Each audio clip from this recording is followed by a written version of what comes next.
So this kid destined to be the ultimate punching bag of the universe, born out of his mother's dead corpse. And that's one of the least disgusting things in this manga, so buckle the fuck up. He gets picked up by a mercenary group where he's named Guts. Guts is unanimously hated inside the group because children born from corpses are considered go figure. So he starts swinging a sword twice his size to compensate for the lack of love in his life and ends up on the battlefield killing enemies at a very young age. After experiencing abuse imaginable, Guts dips from the mercenary group and wanders off alone. He runs across another mercenary group called the Band of the Hawk, led by this absolute thirst trap called Griffith, who wants to recruit Guts. After getting his ass handed to him twice by Griffith, Guts has to join the Band of the Hawk, and with that begins the between Guts and the Both, most notably Griffith and unit commander Casca. Casca is a hot-headed warrior who isn't particularly keen on Guts at first, and Griffith is a charismatic leader with a dream to have his own kingdom. The Both proceeds to perform remarkable achievements on the battlefield, most notably putting an end to the that had been ravaging Midland, and with that they're recognized as heroes by the king and are awarded with a luxurious life inside the king's castle. This life or Griffith's dream isn't quite Guts' forte, however, so he departs from the Both after defeating Griffith in a duel in order to look for his own passion, which leads Griffith to impulsively spend the night with the king's daughter, Princess Charlotte. After getting caught the next morning, Griffith is sentenced to torture by the king, which leaves him a shell of the man he once used to be, and Casca assumes role as leader of the Both, a mere mercenary band once again. Word of the situation reaches Guts, so he returns to help save Griffith and has a brief but meaningful romance with Casca. After successfully performing the rescue, the Both attempts to journey off while taking care of the withered Griffith, but are met with an eclipse. So things seem to be going pretty well for the Band of the Hawk. Well, relatively compared to how it's been for the last year. Anyways, point is, they save Griffith, but then Griffith becomes a bit suicidal, saying that he's useless, and decides to use his little magical egg, but his little magical egg, known as a Baylet, is special because it's crimson. And so now all the Band of the Hawk, except Rickert, because they told him he couldn't come on the mission earlier on in the story, are now teleported to another dimension, or to be more precise and intercise. If it wasn't already creepy enough the fact that they were surrounded by all these zombie-looking like creatures, they are now in this completely unfamiliar environment that looks quite esoteric upon appearance, and then these four beings pop up known as the God Hand. And the God Hand basically signal out Griffith like, yo, you're kind of destined to be the king of demons, the one who's going to usher in this age of darkness, and yeah, you're going to sacrifice all your friends in order to do it. Guts, being in denial, not thinking Griffith would do such a thing, is brought up to the place with Griffith, but Griffith, seeing who he truly is and his ambitions and goals, decides that it's too late for him to turn back and sacrifices his friends. A lot of brutal killing happens. Pippin dies, Corcus dies, Judo dies.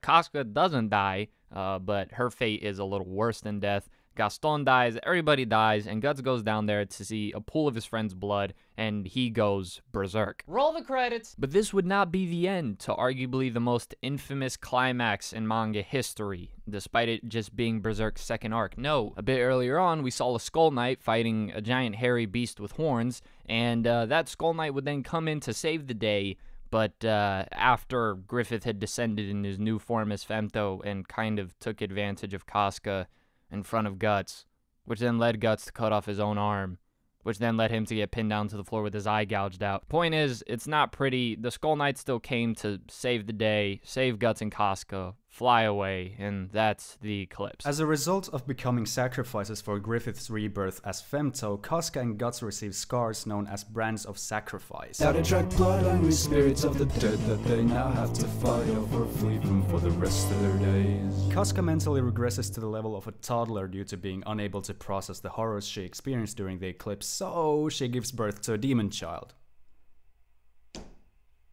Guts leaves her in the hands of Rickert and ventures off to find revenge, carrying an even bigger fucking sword than before. During his travels fighting off demons, Guts befriends an elf called Puck and receives the nickname Black Swordsman. So whenever Guts kills a demon, when daylight comes, the distorted figures of the demons turn back into the bodies of the people the souls originally belonged to, so Guts seemingly leaves a glory trail of blood behind him wherever he goes. This attracts the attention of the Holy See, so Guts gets chased by holy knights led by this psycho called Farnese, who has no idea she's about to experience the greatest character development of all sign. Farnese is from the extremely influential and rich Vandemion family, and thanks to that has received the status of leader of the Holy Iron Chain Knights. She is highly religious and receives sadistic pleasure from burning heretics at the stake. This little shit won't stop following Guts. Demon Child shows up like, yo, Casca ran away from Ricker and she'll be burned at the stake, you're kinda in a hurry. I am Box-Faced Boxman Priest, Jesus is King, Don the Man, Mosquito Bob. Guts saves Casca, woohoo, it's a reunion, it's been like 2 years, but she's still absolutely fucked mentally, yay! Egg Spider takes Demon Child so Femto, who was born from Griffith, can be reborn in the physical world as Griffith again? Yeah, sounds about right, makes sense,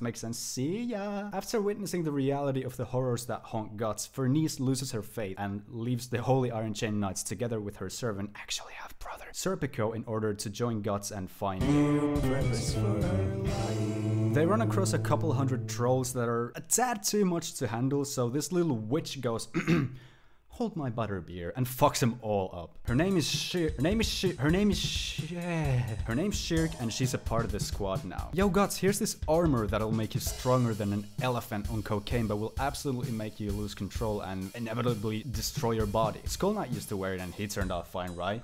I bet. Motherfucker goes berserk, but it doesn't really matter cause Shirk just bibbidi bobbidi boops into Guts' consciousness to tell him, yo, Don't kill your fucking friend. Farnese is like, Give me some of that magic shit. so Shirk becomes her teacher. The whole gang is kinda like, so what the fuck do we do with Casca? So Puck goes, Take her to the Elf King, of course. yeah, of course. How did nobody think of that? Hey, it's the Demon Child. Oop, and he's gone. Griffith forms a new band of the Hawk that consists of the most powerful demons and humans from all backgrounds. He saves Princess Charlotte from the hands of this hairy dude who's actually a really strong demon that reincarnates himself a second time to turn into an even stronger fucking demon so he could defeat Griffith, and then Skull Knight hops in and tries to cut Griffith down, but Griffith yoinks the sword slash and sends it towards hairy dude, which opens up the astral world and flips reality on its head, which makes Griffith king of the new world.